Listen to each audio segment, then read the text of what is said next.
Olá a todos, bem-vindos a mais um episódio do Building the Future AI Portugal Podcast, o podcast onde abordamos os diversos temas ligados à inteligência artificial e à aprendizagem máquina. O meu nome é Marco António Silva e vocês já conhecem os meus amigos habituais nestas conversas bem interessantes sobre inteligência artificial, o Vítor Santos. Olá, Vítor. Bom dia, olá a todos. Viva, Vítor. E o José António Silva. Viva, Zé então. Olá, bom dia. Bom dia. Hoje temos uma conversa muito interessante para vocês sobre como está a inteligência artificial em Portugal aqui neste ano de 2021. Será uma conversa de uma perspectiva muito pessoal de cada um de nós, sobre o que já conquistamos, o que acreditamos que ainda vamos conquistar, por isso fiquem desse lado, não vão querer mesmo perder este episódio. Até porque decidimos que precisávamos, se calhar, aqui uma perspectiva ainda adicional neste tema e, por isso, trouxemos um par de olhos frescos e bastante informados sobre este tema.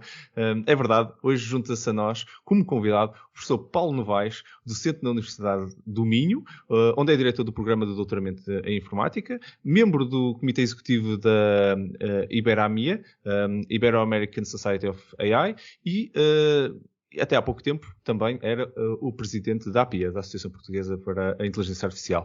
E, claro, um apaixonado de longa data de inteligência artificial. Paulo, muito obrigado por teres aceito este nosso convite e bem-vindo ao nosso humilde cantinho de conversas sobre AI. Não, eu é que agradeço o convite. É um prazer estar com amigos e com pessoas tão bem informadas e que partilhamos a mesma paixão. Completamente. Vai ser uma conversa muito boa. Vocês desse lado, preparem-se, vai ser épico este episódio.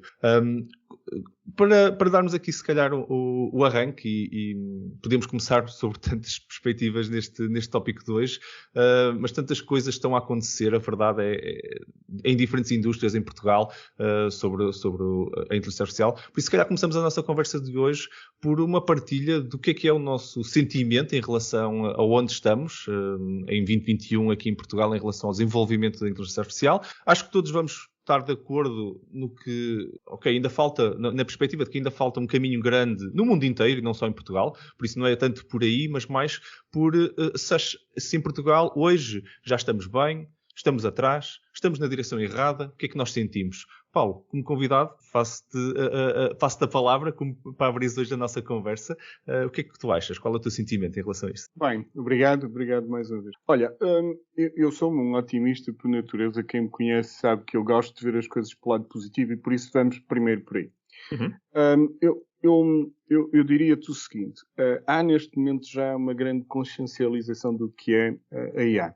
Tem havido um conjunto de eventos, todas as universidades, cada um dentro da sua área de influência tem feito um trabalho interessante de divulgação da área.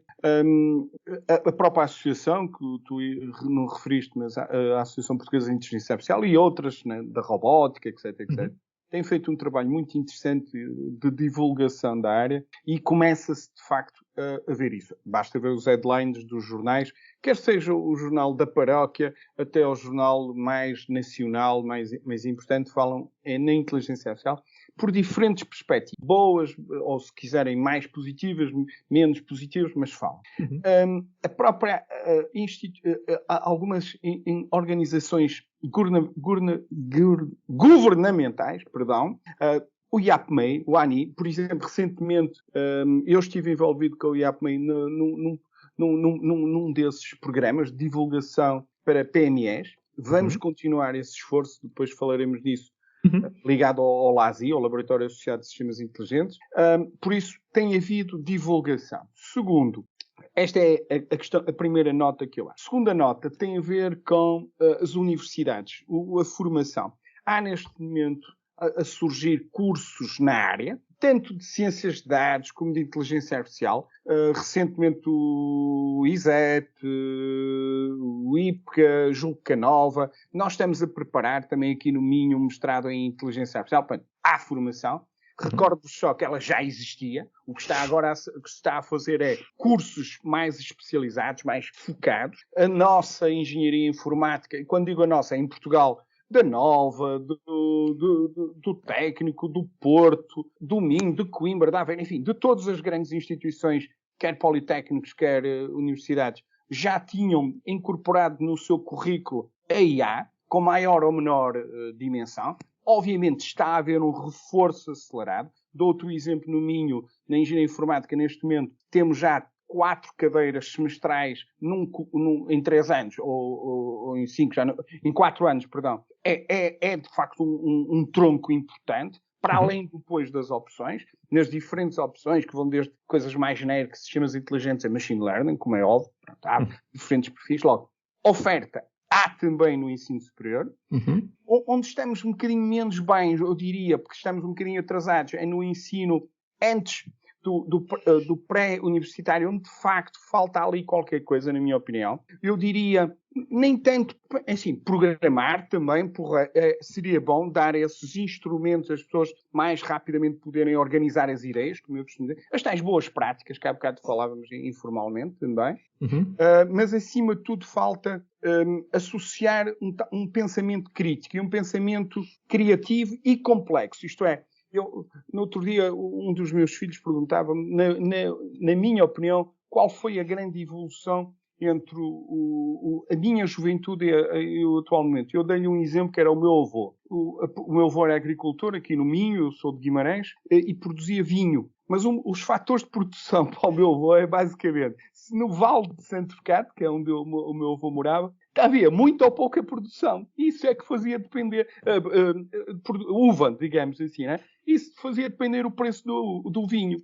Hoje em dia, os meus tios não podem pensar assim, ou sei lá, outros meus colegas produtores. Tem que saber se na Nova Zelândia ou no Chile há muito ou pouco, que isso é essa a grande complexidade que aumentou. Pronto.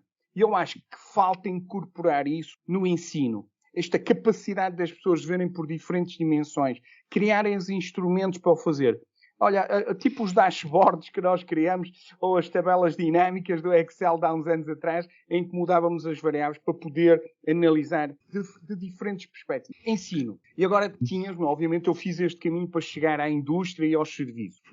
Mesmo aqui eu gostava de dividir em 3 grandes áreas, se me permitem, está bem? E depois terminarei nos apoios políticos, porque acho que é importante mostrar isto desta forma. Startups. Portugal é o país das startups. Temos imensos exemplos. Eu próprio participo tenho a honra de participar com ex-alunos meus numa startup que trabalha na área de detecção de fadiga e de comportamentos para videogames. Ok? Pronto. E também fomos investidos.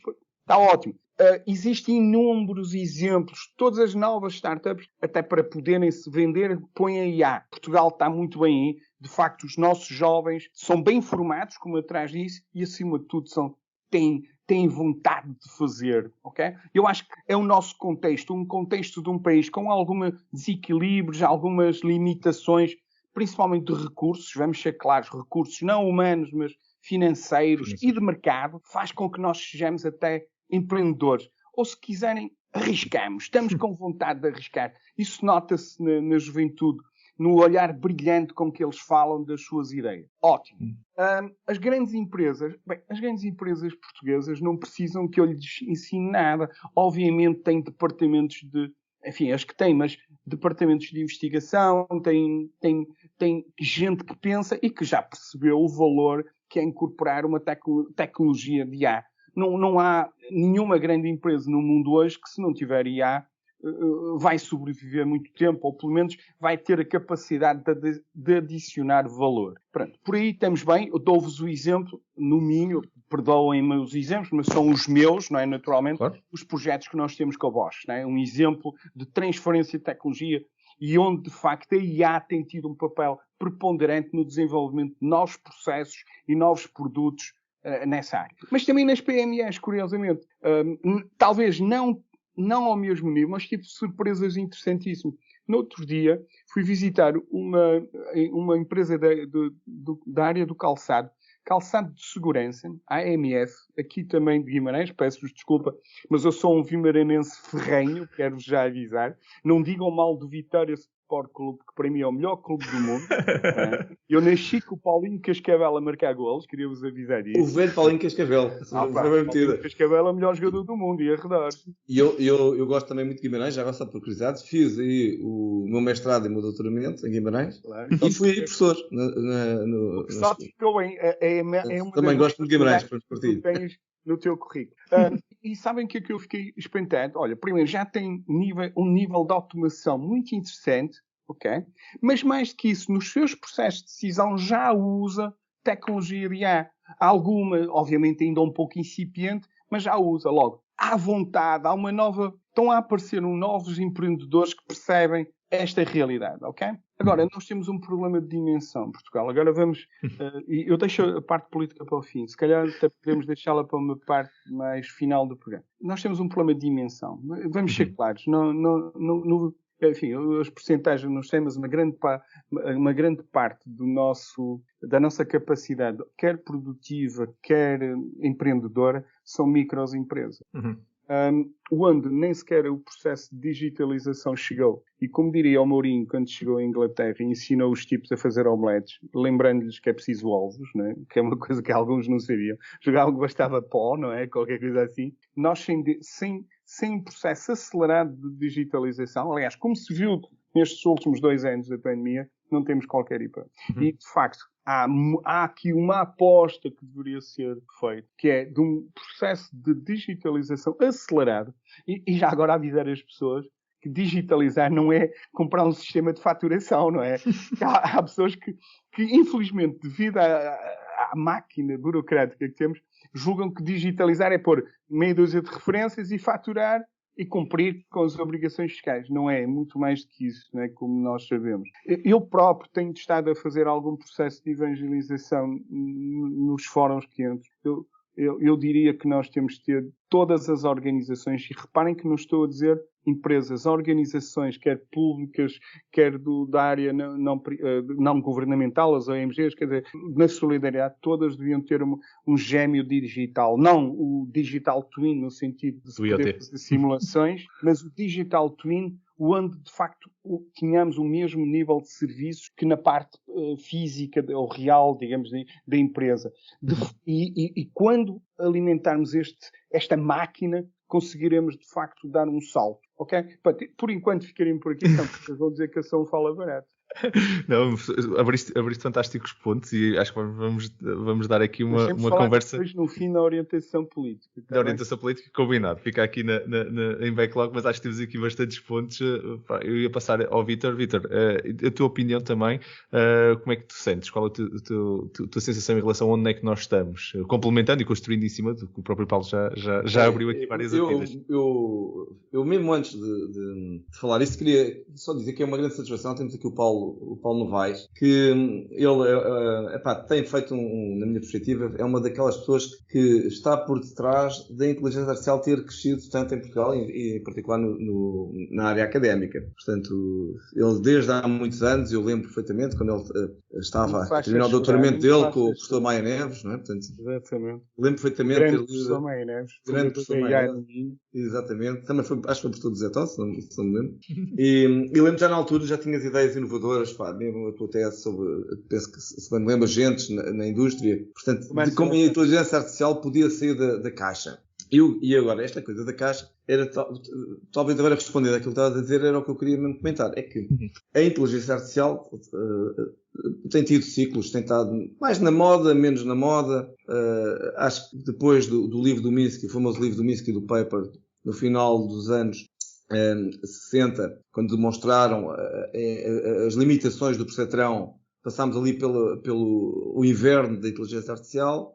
E depois também as limitações que foram encontradas nos sistemas periciais, que tinham uma grande promessa, não é? Portanto, mas depois veio-se a ver que as exceções eram demasiado problemáticas para se poder confiar totalmente nos sistemas periciais, pelo menos naqueles que eram muito baseados em regras. Tudo isso foram, de facto, limitações, se quisermos, complicadas para a evolução da IA.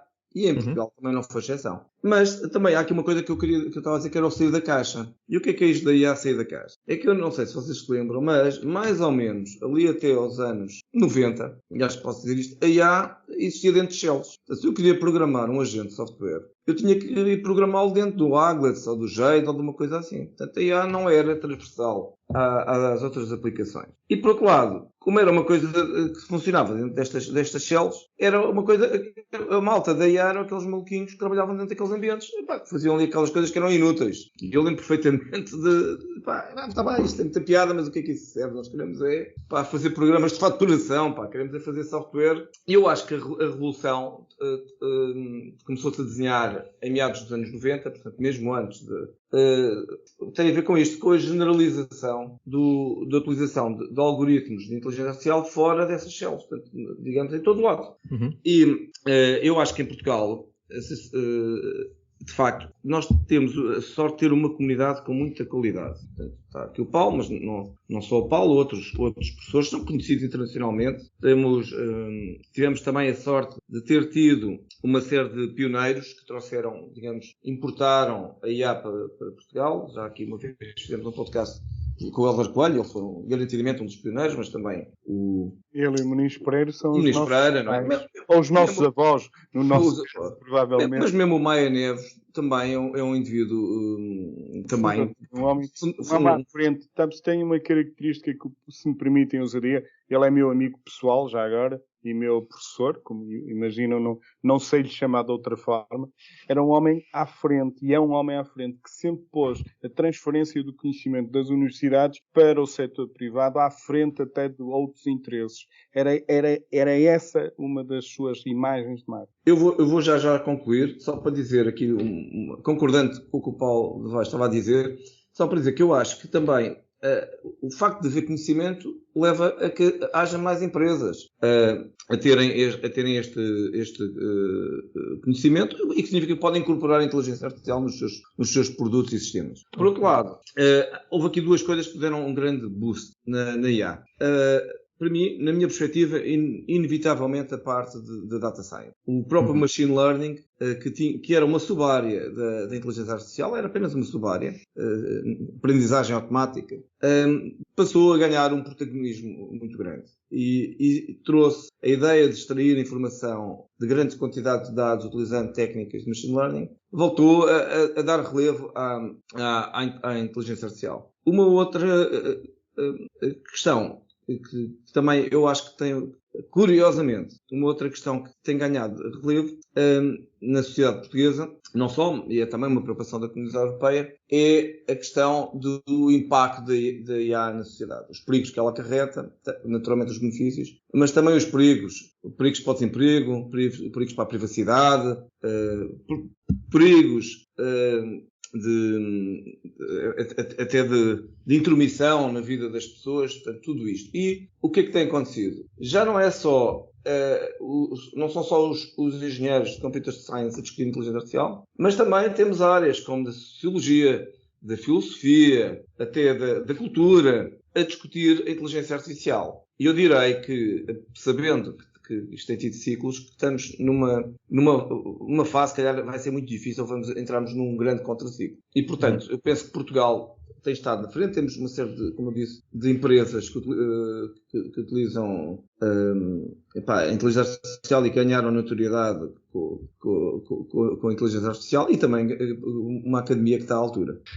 Vítor, hoje os nossos ouvintes devem estar a estranhar-te, porque tu deste um statement muito positivo desta vez.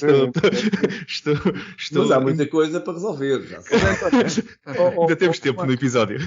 Marco, posso só dizer uma coisa que se me permites? Eu não referi, porque julguei que não era isso que vocês queriam que eu fizesse, mas já agora, se há comunidade científica em Portugal efervescente, dinâmica, ativa desde os anos 80, pelo menos, que tudo começa com, de facto, o Luís Muniz Pereira da Nova e o Hélder Coelho depois na Faculdade de Ciência, não é? É a IA. A própria associação, do qual eu tive a honra e o privilégio de ser presidente de vários mandatos, é uma das mais... eu penso que, do ponto de vista da atividade, é a mais antiga que existe, enfim, fora uma ou outra, em Portugal. E que tem sócios em todas e colaboradores em todas as grandes universidades. Há grandes centros de IA, o da Nova, o do Técnico, naturalmente. Na Nova agora temos o José Joel Fez, por exemplo, o João Leite, os brilhantes. No Técnico, a Ana Paiva, o Mário Figueiredo, o Pavão Martins, quer dizer, o Arlindo Oliveira, só para dar exemplos. Na ciência temos, por exemplo, eu vou falhar alguns e eles vão me bater, não é? Mas o Luís Correia, a Sara Madeira, por exemplo, sei lá, em Coimbra, Bernadette Ribeiro, o Penosal, o Amilcar, o grande Ernesto. O grande Ernesto Costa, exatamente. Só gente boa e extraordinária. Exatamente. Aveiro, temos lá gente muito boa neste momento também a trabalhar, o Armando Pinho. Olha, um tipo, conheci no outro dia, e é um amigo, António Bastos, que tem estado a fazer um trabalho muito ligado à indústria, tem uma experiência no setor produtivo impressionante. No Porto, o Eugénio de Oliveira, o grande Eugénio também, o Luís Paulo Reis, o Alípio, o João Gama, o grande João Gama, pelo amor de Deus, Carlos Chugás tem um trabalho magnífico, o Carlos Ramos, a Zita Valsa, a Gaurete Marreiros. Eu também gosto de dizer nome de mulheres, que é importante mostrar que somos muitos e bons. No Minho, o José Maia Neves, o Machado, que é meu colega diretor do algoritmo, tem tido um trabalho na área da informática médica notável, o Vítor Alves, enfim. Olha, um outro amigo no IPCA, no João Vilaça, tem feito também um trabalho notabilíssimo e ao Alberto Simões ligado ao videogames, mas também à indústria. Por isso, como vês, do ponto de vista, temos uma... E claro, não podemos esquecer de Fernando Pereira, que é um dos maiores embaixadores que temos, também no Veloso, naturalmente, Pedro também, Domingos, né? Obviamente, quer dizer, há portugueses neste momento em todo lado que nos honram. Às vezes só pensamos porque é que nós continuamos deste lado, não é? Mas pronto, tudo bem. Um dia desses, se calhar, vamos apanhar em um avião porque às vezes dá vontade de ir embora. Mas é uma excelente partilha, obrigado, Paulo, porque de vez em quando os nossos ouvintes podem não fazer ideia que existe efetivamente uma enorme comunidade, porque de vez em quando ficamos... E é verdade, e eu tive a sorte e o prazer de conhecer muitos deles, e alguns deles também foram meus professores, e como é dizer, devo-lhes o bichinho que ficou em mim da inteligência artificial, e acho que continuamos, felizmente, a conseguir influenciar outras gerações. Vocês, em particular, estão a fazê-lo ainda, e espero que outras gerações continuem a contaminar. Mais ligados à robótica, não é? Que é o Santos Vitor, por exemplo, aí no técnico, a Estela Bicho aqui no Minho, enfim, tanta malta aí.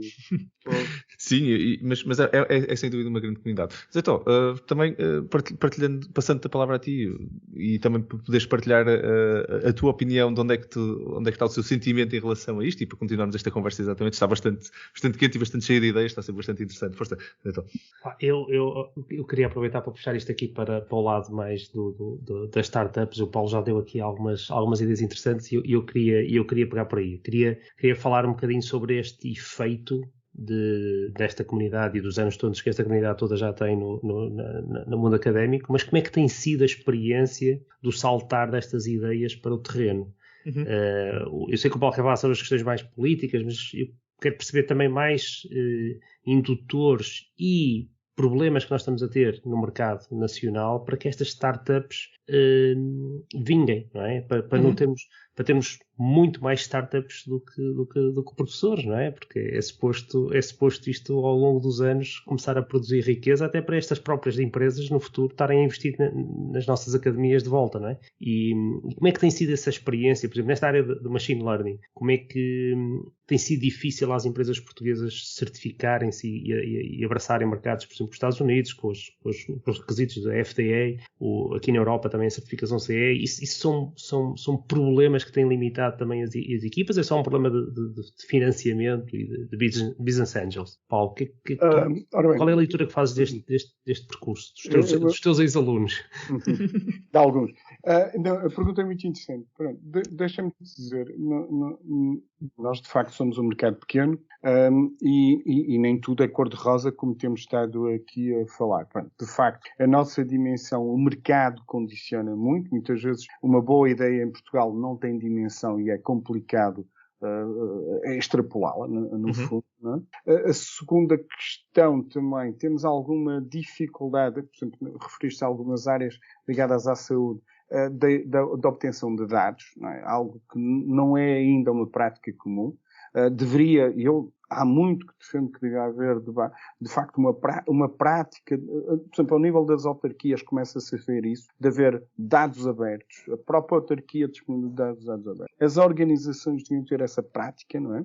Obviamente há alguns problemas em algumas áreas, como a saúde, em que a proteção dos dados e a privacidade coloca aí alguns constrangimentos, mas há muito que agora com as novas regulamentações que se pode fazer. Há pessoas que têm trabalhado aí nessa área, por exemplo, na área do trabalho, da proteção de dados. Temos uma colega, a Teresa Moreira, no Direito, tem estado a trabalhar nisso para poder garantir que as organizações possam, de algum modo, ceder os seus dados para poderem ser trabalhados. Porque sem esses ovos não vão haver as omeletes, não há geração de conhecimento. Isso é fundamental, porque haver um mercado de dados abertos, controlado, obviamente, naturalmente, mas um mercado no sentido da disponibilização livre dos dados e não como um negócio, que possa impulsionar isso sim depois todo um conjunto de serviços e de novas ideias que possam surgir, é fundamental. Ou fazemos isso, ou então estamos tramados, porque naturalmente há outros países que o estão a fazer e estão a fazê-lo neste momento já melhor do que nós. Okay? Não basta só ter boa vontade, como nós vemos em Portugal termos. Nós necessitamos desses instrumentos. E isso tem sido um dos entraves que temos, para além de obviamente, alguma dificuldade na área financeira. Mas isso aí tem havido criatividade. Quer dizer, repare que os bons exemplos são aqueles que não se limitaram a procurar os investidores portugueses, procuraram no mercado aberto. E há, de facto, isso está a funcionar. E por aí as boas ideias não deixam de ser apoiadas. Não creio. Obviamente, em Portugal nós vemos todos os dias notícias de coisas que nem sempre correm muito bem, não é? Há gente que apoia determinados produtos que não se entende muito bem e depois dá nisto. Pronto. É verdade, é verdade. A regulamentação. Eu diria que é um problema europeu. Nós estamos excessivamente regulamentados. Aquilo que há bocado o Vítor falou é interessante. Eu julgo que nunca numa área científica, uma tecnologia para todos os efeitos, foi tão escrutinada como esta. Basta comparar com aquilo que aconteceu quando foram a clonagem. Lembram-se? Aquilo levou ao desenvolvimento da bioética. Ao desenvolvimento é um exagero, mas digamos, todo um conjunto de novas práticas nessa área. Nada se compara com o que está a ser feito agora. Toda a gente dá palpites, toda a gente, e muito bem, já agora, cuidado, hein? Das diferentes áreas do saber, como o Vítor deu. Pronto, nós estamos no olho do furacão, neste momento, de facto, né? E isso também tem influências naquilo que, de algum modo, o José António estava a se referir, que é depois dificuldades, entraves que vão surgindo, porque depois, em Portugal, há um problema. E esse é o maior problema português, chama-se burocracia. Excesso de gelo, burocracia. Há uma tendência em Portugal de olhar para uma árvore e ver exageros. De facto, há pessoas que cometem exageros, cometem irregularidades, ilegalidades, se quisermos. Mas não somos todos. Já agora, não é? Não somos todos. E, ao olharmos para esses maus exemplos, eu chamo isso, desculpem o exagero, mas o fenómeno tabloide. Não é? Não queria dizer o nome do tabloide que eu estou a pensar especificamente. Não é? Pronto. E cria uma ideia errada e então regulamenta-se. E o excesso de regulamentação pode estar-nos a travar. Não é? Está de facto. E depois, obviamente, para resolver qualquer situação demora demasiado tempo e as pessoas depois não têm como se concentrar naquilo que é importante, nas normas da CFDE, enfim, para os diferentes produtos. Mas eu diria, se há algo que devia ser feito é um simplex para resolver todas estas situações. Nós devíamos ter a coragem de fazer instituições dedicadas a novas ideias. Ouçam um bocadinho como as startups que estão aí... startups não, desculpem, ajudem-me. Aquelas organizações que agora me faltou de uma branca apoiam... Incubadoras, obrigado, Zé António. Pronto, algo deste estilo estatal, onde as startups lhes fosse facultado todos os processos, aligerar tudo isto. Porque se nós metermos as ideias com excesso de regulamentação, excesso de burocracia, tudo o resto é tão difícil, não é? Vender uma ideia, só quem não vendeu. É que há gente que não sabe o que é isto, não é? Vender uma ideia pode parecer fácil. Eu, por exemplo, estou aqui a falar, estou a levantar as mãos, a gesticular, mas vender uma ideia é ter 5 minutos ou menos que isso num determinado momento, num determinado lugar, tempo, e tem que funcionar, porque se não funcionar eu perco a oportunidade da minha vida que estava lá o investidor. E para isso a pessoa tem que estar, obviamente, muito focado naquilo. E não pode se dispersar, era isso que eu de algum modo queria dizer.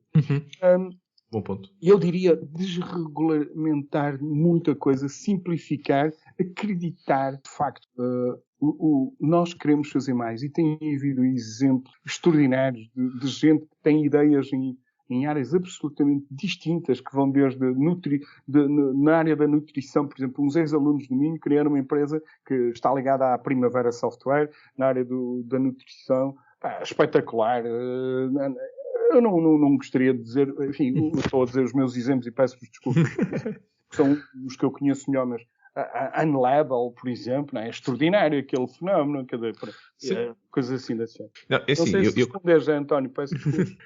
Assim, os exemplos daí que não estejam dependentes deste tipo de barreiras que existem, por uma questão de segurança, obviamente, não é? Na área, eu peguei na área da saúde de propósito, porque sei que é uma área que está muito mais regulada e depois há muita confusão entre o papel do AI e a forma como muitas vezes tem que ser classificado com base no histórico do que é que são os equipamentos médicos do passado, não é?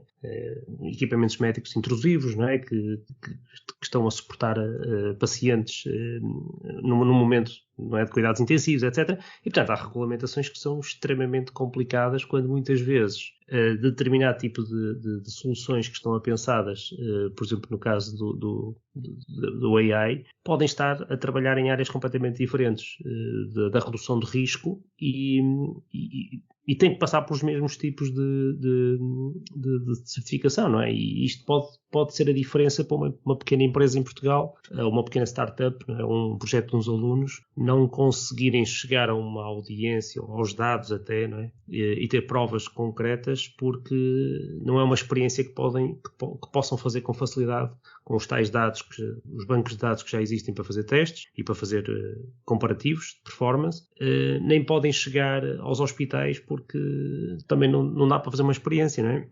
Um jogo é mais fácil lançar um jogo, claro, e colocar no marketplace e ver se tem tração. Outra coisa completamente diferente é fazer uma experiência com equipamento médico. Olha, alguns pacientes que estão ali na fila de espera para o hospital, não é?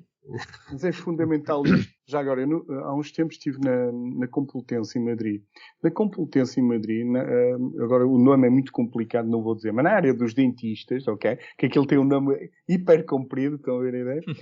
Já estavam a usar IA, por exemplo, as primeiras experiências já eram feitas em Digital Twins, onde os tipos estavam a simular com instrumentos, tipo realidade virtual, a fazer o tratamento dos dentes. Não é? Algo que antes era com modelos. Estão a ver a ideia? Portanto, isto para dizer que já começam-se a haver soluções muito interessantes e muito produtivas.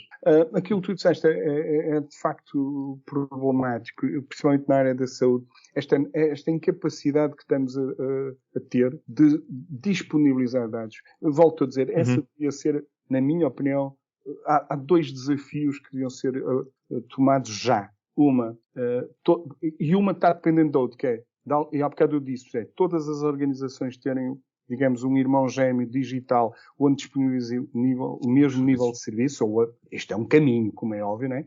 E ao fazer isso, António, os dados aparecem, porque naturalmente depois de disponibilizar. E se fizermos já isso, desde o pequeno café, do quiosque,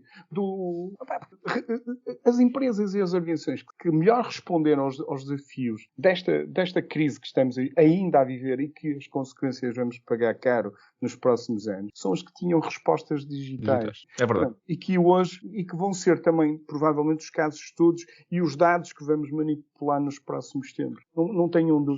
Pegando nesse ponto e até construindo em cima disso, porque eu subscrevo completamente a questão do Open Data. O Open Data já é uma realidade tecnológica há imenso tempo, não é uma limitação técnica que estamos aqui a falar. Estamos a falar de limitações políticas e depois já podemos até ir falar sobre o ângulo político e o impacto que isto está a ter nesta área, mas a realidade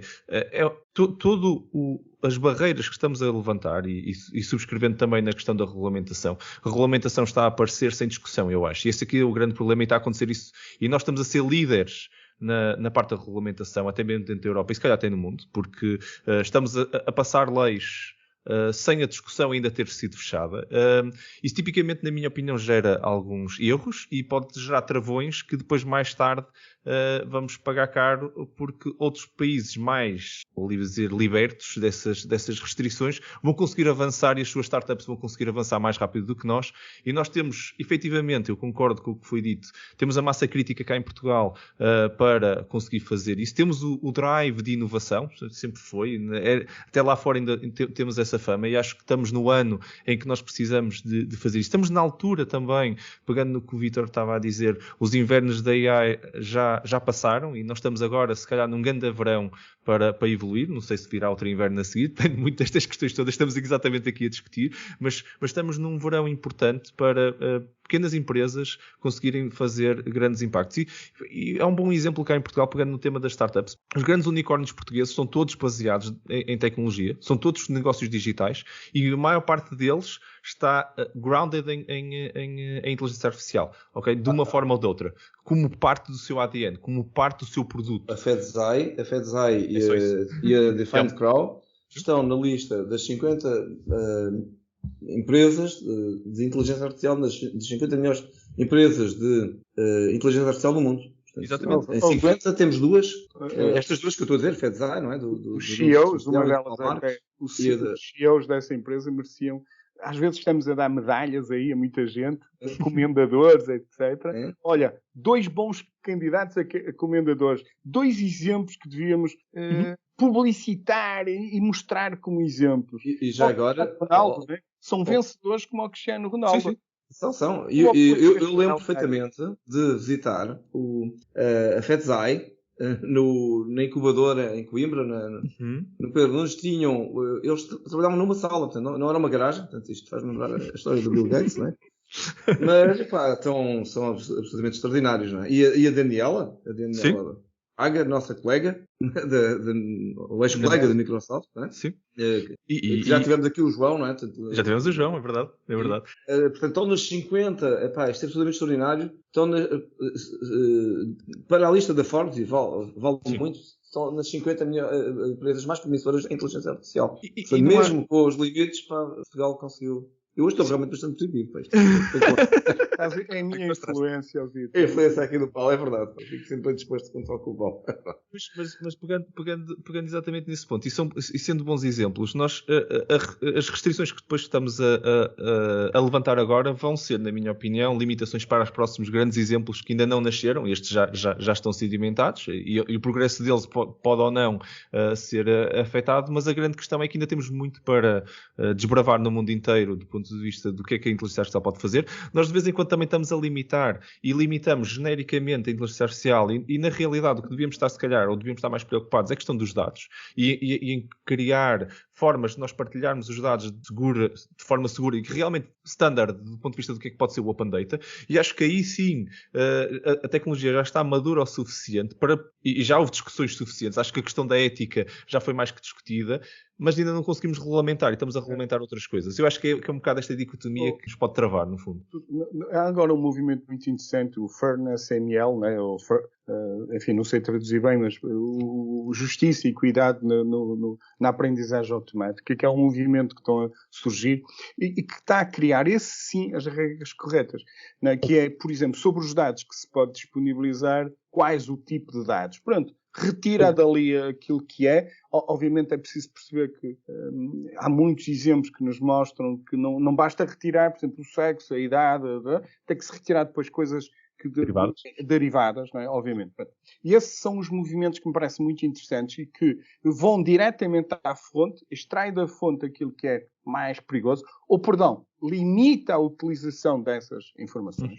Porque dentro de uma organização, usar isso também não está mal. Eu dou sempre este exemplo quando discuto com alunos, que é a questão, professor, machine learning, a máquina traz bias, né? Traz desvios e preconceitos. Calma! Primeiro de tudo, a máquina ajuda-vos a identificá-los, que já agora, porque muitas vezes nós não tínhamos consciência que havia aquilo simetria.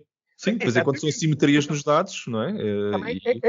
Convém que só porque se descobriu num lado, começar a não permitir descobrir nos outros. Usar estas ferramentas para identificar anomalias, para todos os efeitos, não é? Na indústria têxtil, há muitos anos já havia câmaras, nem que seja uma pessoa parada a olhar onde havia um buraco, não é? Para detectar uma anomalia. Estas são as formas também modernas que nós temos de detectar aquilo que, à luz do conhecimento de hoje, convém não esquecer isso, de hoje, podia ser não o de ontem, e pode não ser o da amanhã, são anomalias, não é? Uhum. E de facto, usar isso. Eu acho que, de facto, a questão está focada e deveria ser centrada no que dados podemos utilizar e em que contexto os podemos utilizar. Isto não deve ser uma chapa 5, como eu costumo dizer. Isto é, dentro da organização devem poder usar, porque esse conhecimento vai-lhes dar a mais-valia para resolver problemas. E, por exemplo, se cortamos muitos os dados, podemos ter um problema de não conseguir depois identificar uma coisa tão simples que é a vacina da Covid, qualquer coisa assim, afeta uma população feminina, por exemplo, ou masculina, qualquer coisa assim. Se formos longe demais, podemos perder isso. Não é? Também convém ter cuidado. Cada contexto é um contexto. E o que eu acho errado é se aplicar receitas generalistas. Uhum. É isso que me atrapalha. Vivemos um tempo de falsos moralismos e de exagerar nestas questões. Calma, caso a caso, passo a passo, construindo um edifício sólido. Mas não comecem pelo telhado. Normalmente é pelas fundações, não é? E há gente que já quer começar pelo telhado, quer pôr aquilo tudo muito bonito. Exato. E isso é um excelente ponto. E até fazer aqui a ponte para dois últimos tópicos, que é efetivamente a capacidade, assumindo que este ano vai ser o ano em que nós conseguimos falar de fairness e open data a sério. Sinceramente, acho que é este o caminho. É por aqui que nós devíamos estar a desbloquear. Se não estamos a fazer, então estamos no caminho errado. Mas acho que não. Acho que já se começou a ver algumas discussões e alguns grupos internacionais dos quais nós também estamos a participar, portugueses, com empresas e academias, exatamente a definir o que é essa ética e o que é fairness. Mas depois também abrir o movimento que eu acho que houve com o Covid este ano, e acho que o ano passado e este ano, que é o Citizen Data Scientist. E há um movimento muito grande de abertura disso e que ficou espelhado claramente a necessidade de abertura de dados estruturados. Eu lembro-me, e tiro o chapéu sempre à malta que faz o tratamento daquele PDF todos os dias por causa dos casos, para poderem ser processados, que acho que é uma coisa vergonhosa ainda estarmos nesse nível, mas pronto, mandamos para lá um PDF que não é processável, não dá para fazer nada com aquilo, e todo o trabalho que está a nascer é por causa destes Citizen Data Scientists, estes Citizen Data Analysts que estão a fazer isso, e há um movimento grande no presente para isso. O mais incrível é que pagam uma empresa portuguesa de tecnologia, de AI ainda por cima, para gerar os PDFs, ou seja, para ofuscar os dados. Isto é o tipo de dinheiro que nós não percebemos porque é que isto é feito desta forma, mas pronto, depois andamos na comunidade a tentar reverter aquilo para extrair os dados. Depois é um processo que não serve para ninguém. Há gente que continua a tentar segurar o vento com as palmas da mão, não é? Sim. Tudo bem, fazem-no, é um desperdício de recursos, de energias, mas enfim. Mas isso leva-me então ao ponto que acho que é importante nós ainda abordarmos no episódio 2, que é, então onde é que está a estratégia? Se é clara para todos nós que estamos aqui nesta call, pelo menos, pessoalmente, qual é a estratégia que este país vai estar a levar em Portugal, ou que seja governamental, seja até mesmo para algumas empresas. Acho que há aqui vários pontos de vista. Qual é a estratégia do AI para Portugal? Paulo, como é que tu sentes que é clara essa estratégia para ti e sentes que é clara para todos, para os cidadãos e para as empresas? Sabes, o problema que eu acho é que nós temos todos boas intenções. Conseguimos fazer um conjunto de... há recursos humanos, há pessoas com boa vontade, quer na academia, quer na indústria, em todos os diferentes setores. Ao contrário que se julga, os portugueses são, de facto, gente que se empenha, que gosta de participar e que gostaria de viver num país melhor. Já agora, e melhor para nós é próspero, não é? Com qualidade de vida para os nossos e para os nossos descendentes. Não é? Isso é claro para mim. Portugal definiu uma estratégia. O meu colega Lípio, o Jorge, por exemplo, esteve a liderar o desenvolvimento dessa estratégia e toda a comunidade, vocês participaram, houve inputs de todos. Criou-se um livro muito giro, muito bem feito, aliás, só podia ser feito pelo Alípio e com as nossas contribuições. E daí? O que é que resultou? Que novos movimentos apareceram? De vez em quando aparece um programa de apoio sei lá, modernização administrativa. De facto, na altura, a ministra Maria Leitão Marques, por exemplo, fez isso muito bem, excelente. Olha, uma pessoa à frente que fez isso e fez muito bem. Há, de facto, agora alguns exemplos. Eu próprio estou ligado num desses projetos na área do tratamento das águas, usando métodos de machine learning para interpretar melhor isso. O Luís Paulo Reis, por exemplo, que está no Porto, está a trabalhar com a ASAI e tem feito também um trabalho notável. Enfim, outros colegas, eu agora dei 2 exemplos só para... Ok, mas são iniciativas esporádicas. Soltas. Olhas para o PRR, por exemplo, está cheio de IA por todo lado. Ok, mas vamos materializar aquilo. É sempre muito difícil, não se vê onde, não é? Subscrevo. O meu grande problema... Não vês onde, porque o primeiro é a parte de cimento. Primeiro faz qualquer coisa com cimento. E depois a seguir metes o autocolante a dizer que também tem AI. Pois, exatamente. Quer dizer, não queria ir tão longe, porque nunca se sabe se vou ter um dia responsabilidades. E agora tudo fica gravado, não é como diz o outro. Estou a brincar. Mas depois... nós queremos... Que agora também em Portugal todos temos de ser perfeitos. Eu queria começar nós queremos te apanhar a gravar exatamente por isso. Se eu não sou para o outro lado... e cometo erros todos os dias, ok? Que seja absolutamente claro isso. E não sei se algum dos meus amigos aqui é perfeito, não me parece. Mas pronto, desculpem a usuria. Pronto. Mas voltando àquilo que eu estava a tentar dizer e que de facto o Zé António tentou dar, que é, nós de facto devíamos estar a apostar... O cimento já disse, já provou que não vamos lá, ok? As autoestradas desta sociedade nem sequer são de alcatrão, ok? São de fibra óptica e de coisas assim desse género. Ou apostamos de facto numa...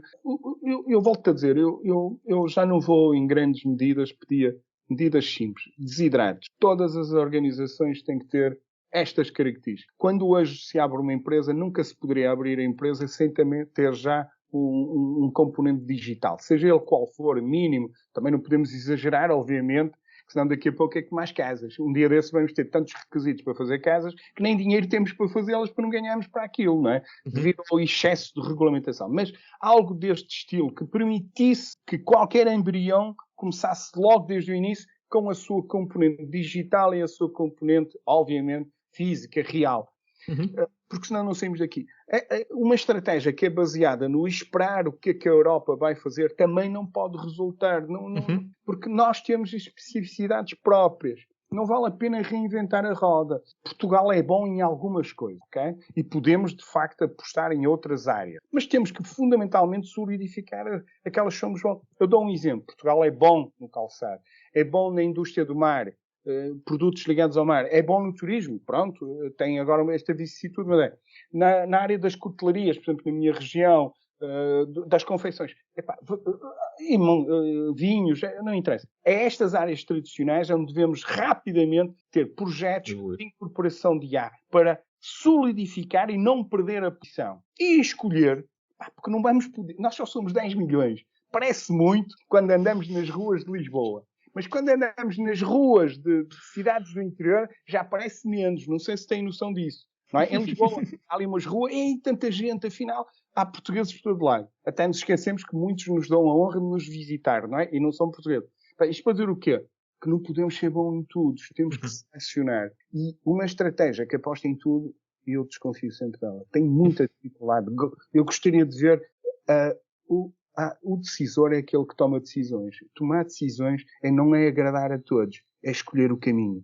Um caminho que tem que ser por ali.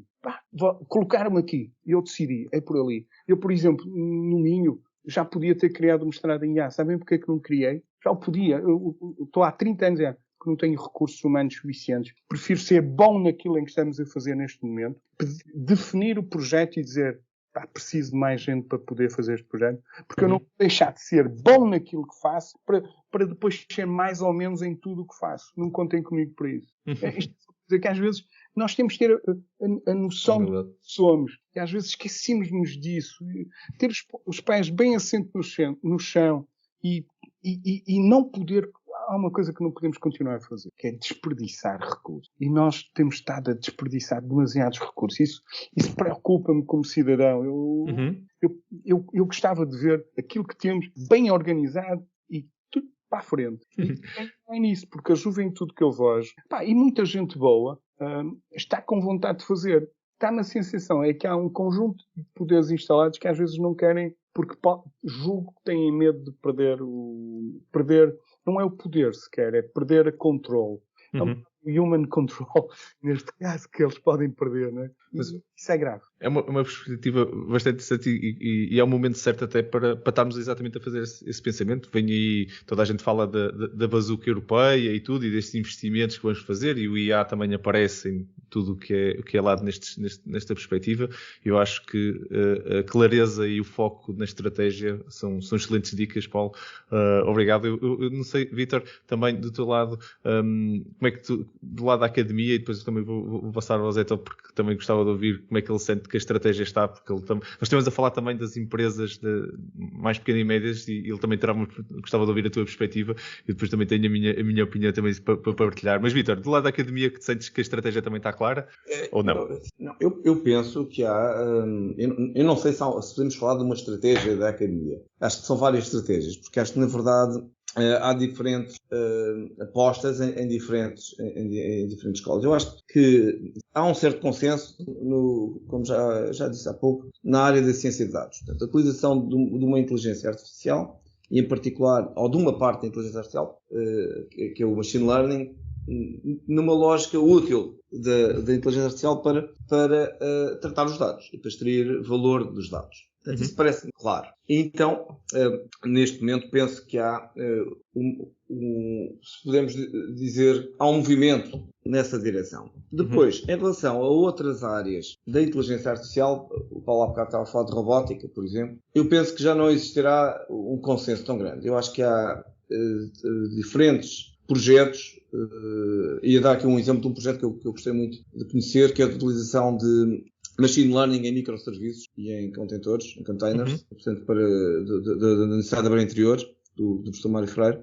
Eu acho que depois, digamos que a IA é tão grande, tem tantas áreas, que não me parece que, como somos um país pequeno, que haja assim uma única direção. Penso que existirão várias direções. Uma outra coisa que eu acho que também, e assim, que eu acho que está a acontecer, é de facto a introdução de cadeiras ao nível da licenciatura na área da IA, nos cursos de Engenharia e de Sistemas de Informação. Por exemplo, a licenciatura que eu coordeno ali na 9MS tinha 0 cadeiras de Inteligência Artificial, depois passou a ter uma optativa, estamos a falar de uma licenciatura de 3 anos, e neste momento tem uma cadeira obrigatória e uma optativa. E é porque não temos mais espaço, porque as licenciaturas são pequenas. Portanto, o assunto de Inteligência Artificial tem vindo cada vez mais a ser integrado nos programas dos diferentes cursos de Engenharia, Sistemas de Informação. E não só. E não só. Depois, há aqui uma outra coisa que eu também acho que é muito interessante, tem a ver com a comunidade. Portanto, a comunidade, existe esta associação, que é a APIA. Recomendo a todos que vejam. A APIA organiza coisas muito interessantes. Agora, em setembro, é o EPIA. Exatamente, era o que eu ia falar. Mas uma das coisas, entre as várias coisas que a APIA organiza, uma delas é a conferência, os Encontros Portugueses de Inteligência Artificial, o acrónimo é EPIA. Vai ser em setembro, não é, Paulo? Sim. Este virtual, não é? Sim, será o 20º. Portanto, já existe há 20 anos.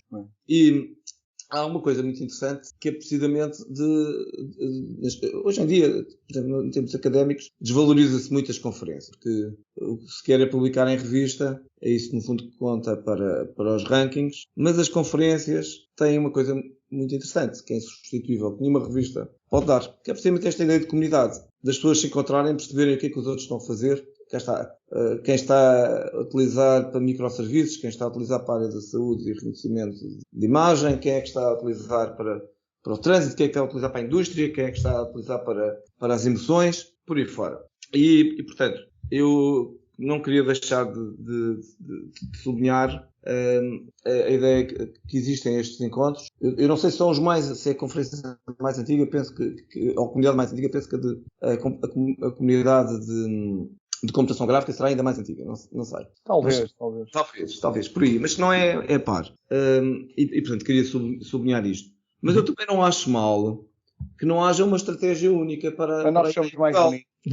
Eu até acho Até acho bom que existam várias estratégias, porque isto significa, de facto, mais frentes de batalha, mais frentes de desenvolvimento, mais oportunidades. Boa perspectiva. Sim, mas deixa-me dizer, as estratégias podem haver mais e diferenciadas e não têm que ser todas iguais, em particular na investigação, naturalmente. Mas quando estamos a trocar estratégia por euros, não pode ser assim.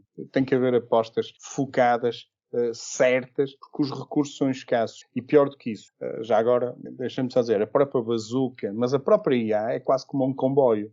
Mas é um comboio que só passa uma vez. Ou tu apanhas o comboio, ou então para depois apanhá-lo, e eu apanho já agora em primeira, segunda, terceira, quarta, mas apanha o comboio! Porque se não apanhas o comboio, tornas-te irrelevante. E é que eu acho que há pessoas que não estão a perceber, eu estou farto de dizer isso. Nós corremos, se não apanhamos o comboio, e já agora, nós temos ambição, né? Com tantos portugueses que ainda há pouco referimos que conseguem tanto sucesso, temos a ambição de apanhá-lo numa categoriazinha simpática, digamos assim, não é? Primeira eu esqueçam, mas pelo menos ali segunda, terceira, não é? Para termos sucesso, que senão vamos nos tornar irrelevantes e vamos ser um país irrelevante. Ouça, porque o conhecimento tem uma coisa engraçada. Sabes qual é o problema do conhecimento? É que é conhecimento e gera mais valia quando é aplicado a primeira vez. Porque a segunda já tens que gerar novo para ser mais valia, porque entretanto já há tipos que viram o teu conhecimento e podem replicá-lo. Isto é mesmo assim, não é? Não sei se me faço entender. Inovação? Sim, exatamente. É o drive da inovação, claro. E sem dúvida que as empresas cá em Portugal, as empresas hoje em dia, para se manterem relevantes, têm que continuar a inovar. Já é verdade, desde sempre. Mas a realidade hoje é que... que ilumina, não é? Não sei o que é. Como é que era aquela história? Eu uma vez disse isto, já nem sei. A ideia que vai à frente ilumina duas vezes. Acho que é exatamente. mas é verdade. Agora, eu acho que se nós pensarmos na inteligência artificial como um driver de inovação, então é uma aposta. Não sei, Zé, da tua perspectiva também, agora a título de conclusão, como é que tu vês? Conclusão, infelizmente as nossas candeias estão todas a mudar as empresas para outros países e isso é que é o problema, não é? Estes role models, como estávamos aqui a falar há pouco, não é? Os nossos comendadores, não é? Estão a ter altos incentivos para sair do país e isso não pode ser um bom sinal se queremos captar todo este investimento que fazemos na educação e o potencial que temos, não é? E portanto temos que olhar bem para estas questões todas de quais são os tipos de apoios, quais são os incentivos e não é com bazuca a certeza absoluta, há se calhar ferramentas muito mais eficazes neste momento para atrair estas pessoas e estes projetos. Para que sejam eles no futuro a financiar a academia, para não estarmos dependentes destes processos mais politizados que acabam por condicionar e controlar a produção aqui também dos departamentos de investigação. E eu espero que, francamente, é que este tipo de investimentos e políticas e até as certificações, não queria ver as certificações como uma forma de afastar determinado tipo de empresas da Europa. Por exemplo, no caso da condução autónoma dos veículos, não sabemos se o GDPR e se outras coisas que estão tão avançadas na Europa, se não estão também a fazer com que a Europa não consiga competir nesse novo mercado automóvel.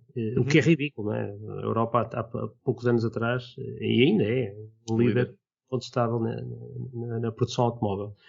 E espero que numa nova geração de máquinas muito mais baseadas em software do que em motores e conforto já não sejam relevantes, não é? Vem aí uma revolução nessa área, não é? Como sabes, os motores elétricos precisam de muito menos manutenção, não é? Significa que toda a indústria vai ter que ser repensada, não é? A cadeia de valor muda. E a cadeia de valor vai mudar muito e colocar tecnologia inteligente nos carros, desde da automação, da autonomia a outros sistemas de segurança é fundamental. E nós não queremos a Bosch a ir para um país qualquer fora da Europa para poder fazer determinado tipo de desenvolvimento de produto, porque não pode fazer em Praga, não é? Está muito...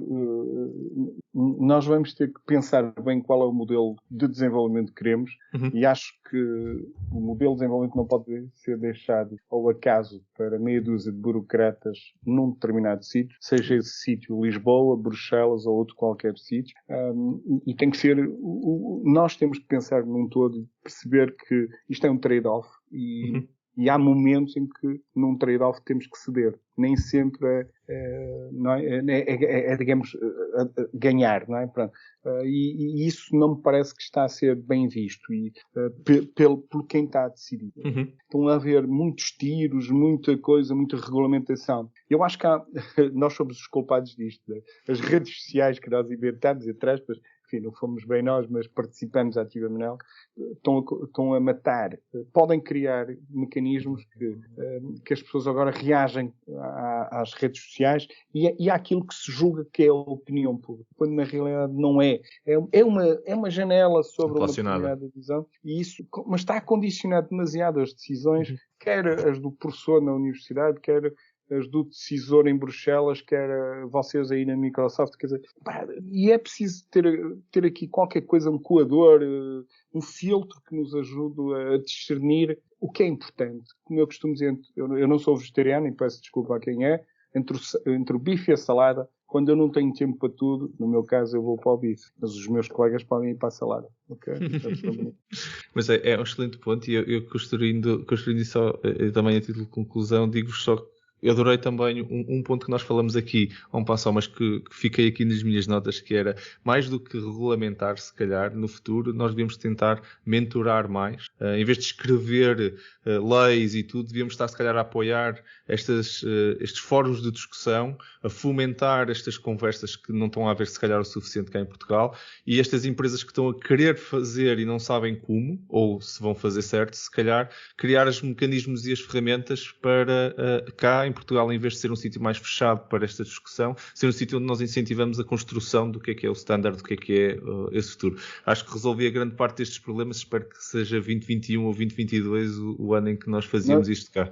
Nós podemos ter a sorte de criar aqui um ecossistema de facto diferenciador. Exato. Temos é que tirar algumas das gorduras e no sul da Europa podemos ser no mínimo esse, até porque temos alguma qualidade de vida, um tempo simpático, seguro, e é isso. Mas não podemos, como o Zé António, há ali uma palavra-chave, que as pessoas estão-se a esquecer disso. Sim. Ou retemos o talento, ou então também aí não vale a pena continuar. Porque o sol sem talento também não dá mais nada. Vamos ver se nos entendemos. Porque se vierem todos carecas como eu e como ali o Vítor, aliás, quase todos menos tu, ou Marco, também não serve para nada. Não sei se me faço entender, não é? É verdade, sem pessoas não vamos fazer nada disto, sem dúvida. Nós podemos continuar a ter as pessoas aqui em Portugal a viver, não é? E a receber salários. Uma coisa é receber salários e pagar impostos de salários. É bom, obviamente, mas nesta concorrência a propriedade intelectual é muito maior. Okay? Portanto, o que a malta quer dos impostos das Googles, Facebooks, etc., que estão a ser pagos na Irlanda, não tem a ver com salários. Tem a ver muito mais com propriedade intelectual e o valor deste tipo de novos mercados. Portanto, nós também podemos ter aqui todos os reformados e podemos ter aqui todos os programadores a trabalhar para fora. Continuam a ter um bom nível de vida e pagam os salários base em Portugal. O resto fica noutros sítios. E isso não sei se é muito bom para Portugal. Sem dúvida. Portanto, vamos tentar criar as condições para que daqui a algum tempo estamos a falar não de 5 unicórnios, mas muitos mais e com uma exportação muito maior nacional, não é? Zé António, já agora, unicórnios e as empresas tradicionais portuguesas com a incorporação de tecnologia de IA que se tornem ainda mais competitivas a nível mundial. Uma empresa de vinhos, sei lá, de tudo, saiba qual é, por exemplo, nós não temos capacidade de vender, por exemplo, o vinho verde, só para dar um exemplo daqui, obviamente do Minho. Como é que podemos vendê-lo? Se calhar há regiões do globo onde há maior propensão para aquele tipo de produto. Sabemos quais são? Não sabemos. Estamos a tentar vender para todo lado. Onde é que podemos vender melhor? Quer dizer, é isso que nós temos que fazer nas indústrias também tradicionais, porque são essas também que dão emprego. É preciso, nós temos que ter capacidade de gerar. Temos que ser progressistas.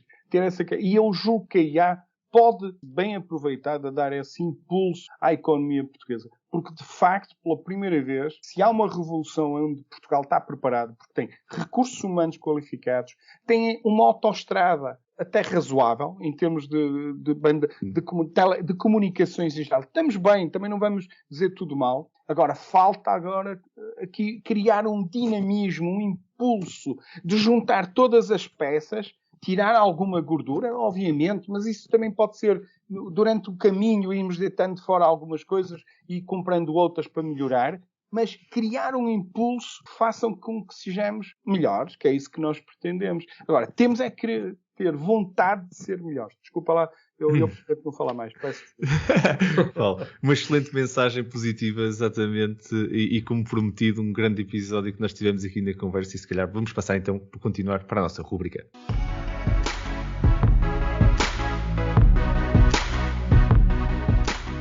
Bem-vindos à nossa rúbrica AI News, segmento que faz parte do final de cada um dos nossos episódios, onde nos trazemos notícias que sentimos que foram relevantes nas passadas semanas ou que suscitaram algum comentário nosso. Hoje, como temos um convidado, não vamos ter as nossas 3 notícias habituais, mas sim 4. Os links ou referências para estas notícias ou publicações estão na descrição do episódio, se quiserem ler na íntegra. Paulo, como convidado hoje, passo-te a palavra para abrir as honras da casa da nossa rúbrica. O que trazes tu para partilhar connosco hoje? Olha, eu acho que todos que aprenderam AI aprenderam com o autor que escreveu a Bíblia da AI, não é? Que é o Stuart Russell, né? Com o AI Modern Approach. E então um pouco também honrar o Stuart Russell, que teve no ano passado, se não estou equivocado, até em Portugal. Eu trago um dos mais recentes livros dele, que já tem 1 ou 2 anos até, que é o Human Compatible, que é o AI and the Problem of Control, de 2019, em que o Russell formula e de algum modo tenta responder à pergunta que todos fazem no momento, que é quais as consequências, de algum modo, de criar uma super máquina inteligente. E de algum modo ele questiona, ele abre todo um conjunto de questões ligadas às implicações do desenvolvimento de sistemas artificiais inteligentes e que vão ser criadas nas próximas décadas, e como é que, de algum modo, nós vamos lidar com isso, se elas vão dominar o mundo, se vão controlar as nossas ações, criando de algum modo um Big Brother que em algumas sociedades já se vê. Pronto, há muita gente a escrever e a falar sobre isso, né? Nós vimos as preocupações que o Stephen Hawking, o Elon Musk, pessoas assim como essas levantaram. Pronto, e nós de algum modo tentamos, nós investigadores temos um pouco, e eu próprio desvalorizo de algum modo essas questões, porque vejo sempre o lado positivo, a capacidade de gerar mais-valia que isto tem. Por exemplo, eu recordo-me que o Andrew Ng, né, aquele colega famoso americano, e muito ligado até à aprendizagem automática, que diz que a malta que nós nos preocuparmos com as super máquinas é quase como nos preocupar com acho que era o excesso de população um dia desse em Marte, né? Pronto, que é de facto ainda muito longínquo essa preocupação. Mas de facto o Russell acredita que as máquinas podem trazer problemas se forem suficientemente inteligentes e poderosas. Pronto, no fundo o que ele nos dá é um conjunto de recomendações para alinharmos as máquinas às nossas necessidades, às nossas preferências. Eu diria que devem ler, que devem se preocupar menos com isso, porque ainda estamos num cenário muito longínquo disso. Acredito que neste momento, temos que nos focar na maximização da utilização, assumir que como tudo na vida, há incerteza, não é? Não vale a pena acreditar que não há incerteza, e que pode ser que elas aprendem também com o homem, e como eu acredito na humanidade, pode ser que nós, da mesma maneira que cometemos erros, também aprendemos a fazer coisas boas. E se de facto esta inteligência é muito, muito baseada na simulação da inteligência humana, também ela terá mecanismo de corrigir. É nisso que eu acredito, até porque sou um homem de fé, que não. Excelente recomendação, Paulo. Muito obrigado.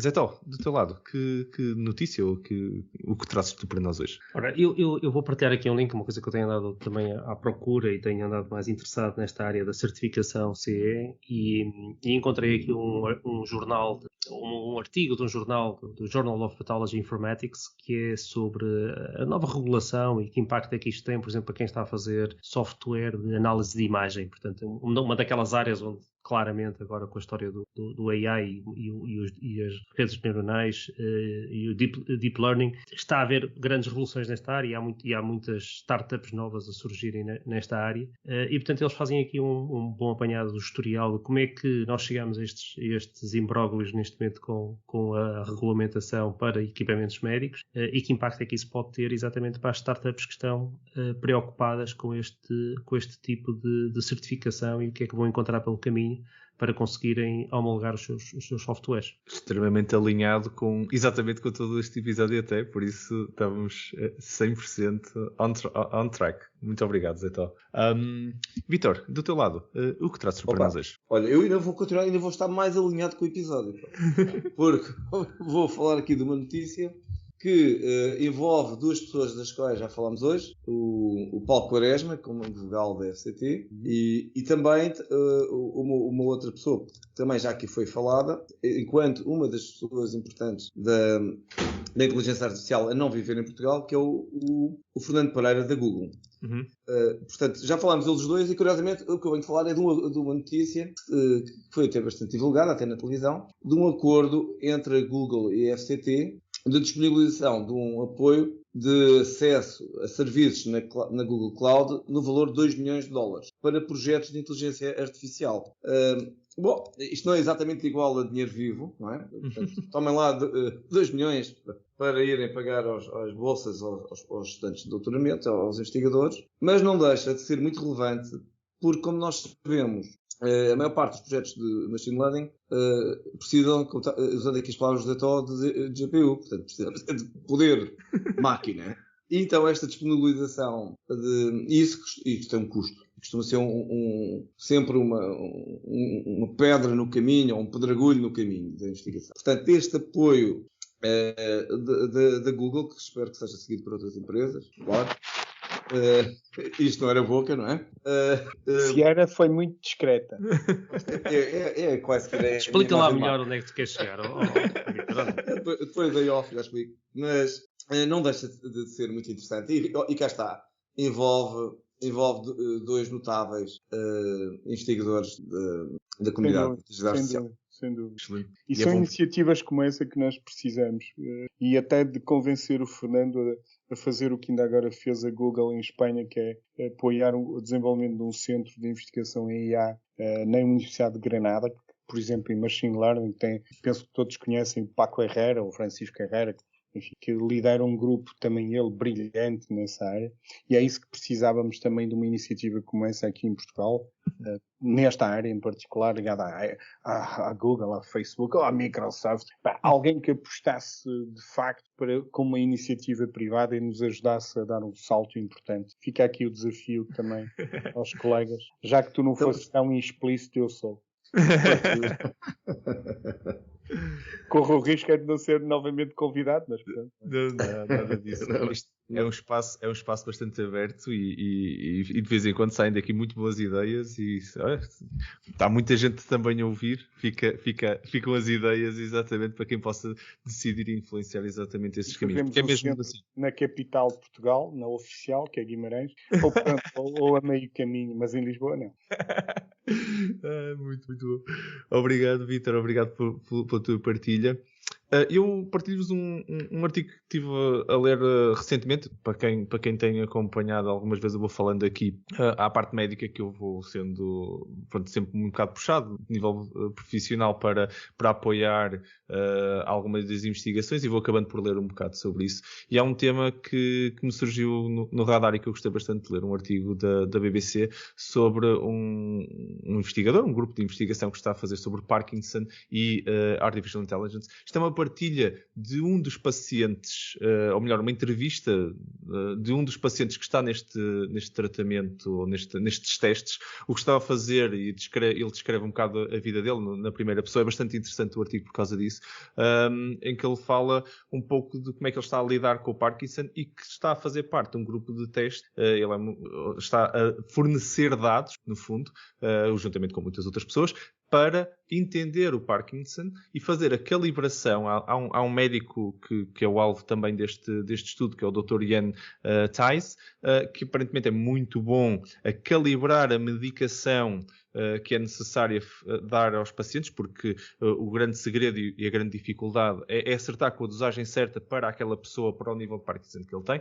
Caso contrário, as pessoas não sentem que a medicação não está a fazer efeito. Este paciente em particular era um desses casos, que não estava a fazer efeito, e agora ele usa wearables para basicamente ler o nível de Parkinson dele, colecionar esses dados e depois, com base também no acompanhamento médico, entender qual é a medicação que funciona para poder depois ser transportado para outros pacientes. Isto não é a cura para o Parkinson, e também gostei do artigo exatamente por causa disso. Não estamos aqui a tentar fazer investigação para curar o Parkinson, mas para melhorar a qualidade de vida das pessoas com machine learning de uma forma muito simples. Vocês leem isto e se estão versados em machine learning e conhecem, vocês vão entender que isto realmente é um problema crasso e fácil de fazer com machine learning, desde que exista dataset. Este senhor está exatamente a apoiar para construir esse dataset, o que é bastante interessante. É um artigo simples, pequeno, mas com uma mensagem forte que eu partilho convosco. Excelente, pá. Isto é engenharia positiva e machine learning positivo. Marco, para terminar, já que estamos, e até para desafiar as pessoas, que o que em Portugal precisa é de talento, de novos talentos. Então eu enviei-te o link para a Fundação Carla Luz de Gulbenkian. Sabemos ainda agora que tivemos uma notícia de que uma jovem do Porto também participa ativamente nesse projeto. A Gulbenkian tem um conjunto de bolsas para jovens terceiro e quarto ano de licenciaturas ou mestrado, não importa agora, para áreas como a física e a inteligência artificial, matemática, sustentabilidade ambiental e tecnologias quânticas, que é uma oportunidade de ouro para quem tem de facto talento. A Gulbenkian quer semear talento para Portugal. Eu mandei-te o link, disponibiliza. São estas oportunidades que podem fazer a diferença em algumas pessoas e despertar nelas a curiosidade de mover o mundo. Esperemos que, neste caso, nestas 5 áreas, julgo que são 5 exatamente, obviamente, a IA é a mais sexy. Opa, Paulo, sem dúvida quem nos está a ouvir, muito obrigado por teres partilhado. Está na descrição, por isso neste momento estão intrigados, vão ir à descrição, está lá o link que o Paulo refere. Pronto, envolvam-se e fiquem, não é? Continuem a apoiar Portugal a crescer, que é exatamente essa a mensagem que também estamos aqui a precisar. E assim terminamos mais um episódio. O meu nome é Marco António Silva e vocês estiveram a ouvir ao Building the Future AI Portugal podcast que vos fala sobre inteligência artificial em conversas informais, mas cheias de conteúdo. Um obrigado enorme para os meus colegas e parceiros nesta iniciativa de conversas sobre AI. Ao Vítor, muito obrigado, Vítor. Foi um prazer, um abraço, muito obrigado. E muito obrigado, Zé Tó, também. Obrigado, isto é espetacular. Adoro sempre estas conversas, sempre aprendo imenso e divirto-me imenso convosco. E claro, um obrigado muito especial ao nosso ilustre convidado de hoje, ao professor Paulo Novaes. Muito obrigado, Paulo, pela tua participação, pelo acrescentar imenso da tua perspectiva e experiência que enriqueceu imenso esta conversa para nós e para os nossos ouvintes. Muito obrigado, Paulo. Obrigado. Estão convidados a vir a Guimarães um dia desses. Já sabe. Também há muita IA em Guimarães, já agora. Nós vamos cobrar. Mas eu vou a Lisboa, se for preciso, está bem? Eu não tenho fronteiras. Eu sou como o Dom Afonso Henrique. Estão a ver, não é? Vou para todo lado. Tem tudo conquista. O que eles não sabem é que com o Covid já está toda a gente a viver fora de Lisboa. Pá. Isso, já ninguém vai a Lisboa. Olha, eu só vou a Lisboa no Teams. Eu agora, quando quero ir a Lisboa, apanho o Teams. Obrigado, claro, a todos que estão desse lado a ouvir-nos. É para vocês que nós produzimos este conteúdo. Caso tenham temas que gostassem de ver discutidos em próximos episódios, sugestões, comentários ou feedback, estamos muito interessados em ouvir isso, por isso basta-nos fazerem chegar um e-mail para podcast@buildingthefuture.pt. Fiquem atentos para o próximo episódio nos habituais 2 semanas. Até lá, muito obrigado por estarem desse lado e vamos continuar juntos a ativar Portugal e a construir um futuro melhor com a tecnologia. Obrigado a todos.